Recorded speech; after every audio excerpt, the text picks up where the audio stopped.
გამარჯობა. დღეს მინდა ერთად ჩავუღრმავდეთ ძველი საბერძნეთის ერთ-ერთ უდიდეს პარადოქსს.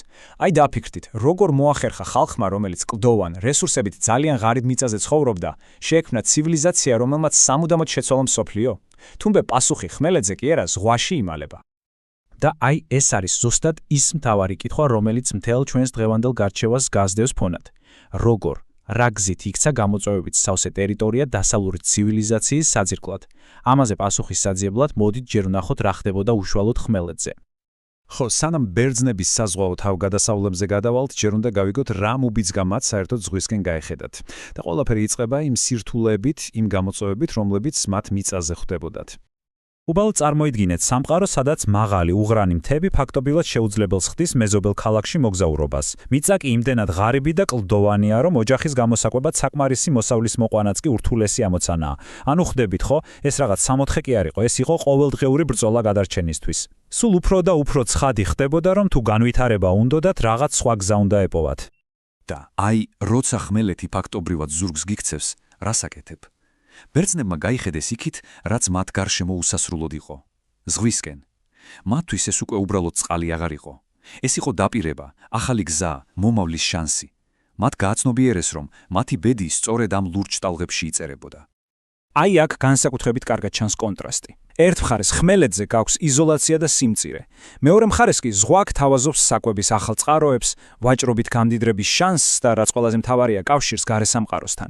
მოკლედ, ზღვაში გასვლა რაღაც რომანტიკური არჩევანი კი აღარ იყო, არამედ პირდაპირ აუცილებლობა გახდა. გადარჩენის და განვითარების ერთადერთი გზა. კარგი, ბერძნებს უკვე აქვთ мотиваცია, რომ ზღვაში გავიდნენ, მაგრამ ერთი უზარმაზარი პრობლემაა ცოდნა.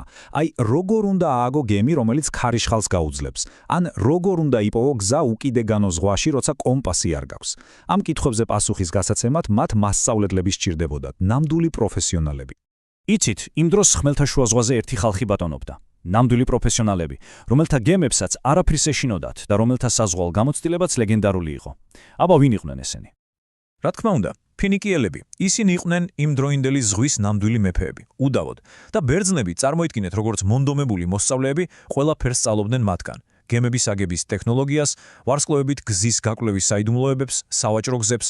დარწმუნებით შეგვიძლია ვთქვათ, რომ ფინიკიელების გარეშე ბერძნული საზღვაო სასწავლი ალბათ უბრალოდ არც კი მოხდებოდა. კარგი, ბერძნებმა ზღვა ითვისეს, მაგრამ მოდით ერთი წამით ისევ ხმელეთს დაუბრუნდეთ. გახსოვთ ის იზოლირებული ხეობები და მთები, სწორედ ამან შექმნა მათი საზოგადოების აბსოლუტურად უნიკალური სტრუქტურა. მოდით ვნახოთ, რა არის პოლისი. აი, უნდა გვესმოდეს, რომ პოლისი უბრალოდ ქალაქი არ არის. ეს ბევრად მეტია. წარმოიდგინეთ, ეს არის პატარა დამოუკიდებელი სამყარო, თავისი მთავრობით, თავისი არმიით, თავისი კანონებით.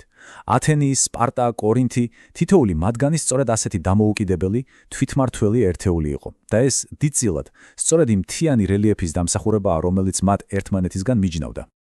და აი, ზუსტად აქ იღრის თავს ჩვენი ამბის ორი მთავარი ხაზი.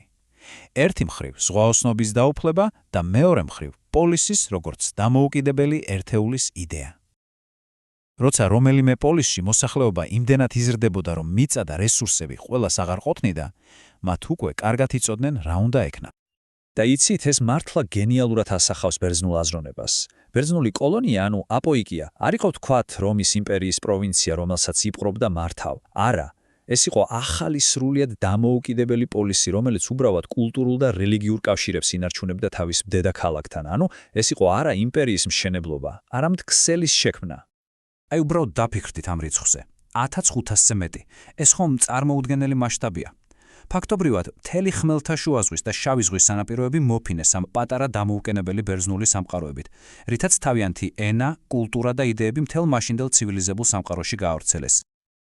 და აი მივედით მთავარ ყველაზე საინტერესო კითხვამდე. როგორ მოხდა, რომ სწორედ ეს დანაწევრებული, დეცენტრალიზებული, ზღვაზე დამოკიდებული სამყარო გახდა ფილოსოფიის, დემოკრატიის, თეატრის და მეცნიერების სამშობლო? და პასუხიც, როგორც ჩანს, სწორედ ამ უცნაურ პარადოქსშია.